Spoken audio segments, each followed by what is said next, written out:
Bonjour à tous. Il n'y a rien de pire que d'être dans une situation de culpabilité. La culpabilité ronge comme un acide. Elle est en nous et rien de ce que nous pouvons faire ne peut nous en délivrer. Sinon, nous approcher de Dieu et lui confier tout cela et entrer dans un processus de pardon. Alors l'erreur serait de penser que de laisser ces choses enfouies en nous permettent ensuite de vivre. Mais non, la culpabilité nous suit. La culpabilité est là. Et cette culpabilité, si elle ne nous mène pas à la vie, c'est-à-dire à nous tourner vers Dieu, eh bien, elle nous mènera certainement à la mort, comme Judas, qui n'a pas pu supporter le poids de son péché.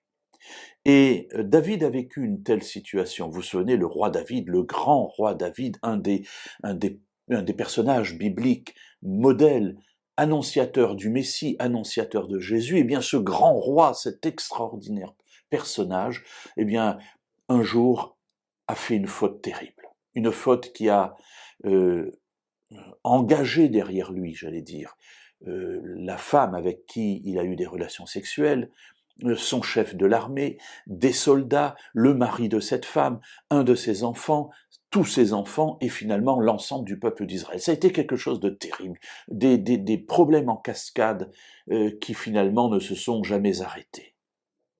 Tout cela à cause d'une faute. Et David porte cette culpabilité en lui. Alors il écrit un psaume, le psaume 32, un magnifique psaume. Et je voudrais aujourd'hui m'arrêter sur ce qui l'a amené à être délivré. Et je vous invite à lire le verset 5. Je t'ai fait connaître mon péché, je n'ai pas couvert ma faute. J'ai dit, je confesserai mes transgressions à l'Éternel.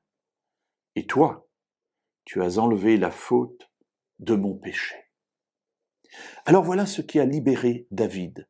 Ça n'a pas été de régler le problème, ça n'a pas été d'aller voir les familles, ça n'a pas été de se martyriser pour se punir lui-même de ce qu'il avait fait, mais il est simplement venu à Dieu et il lui a fait connaître son péché et il n'a pas voulu passer à côté.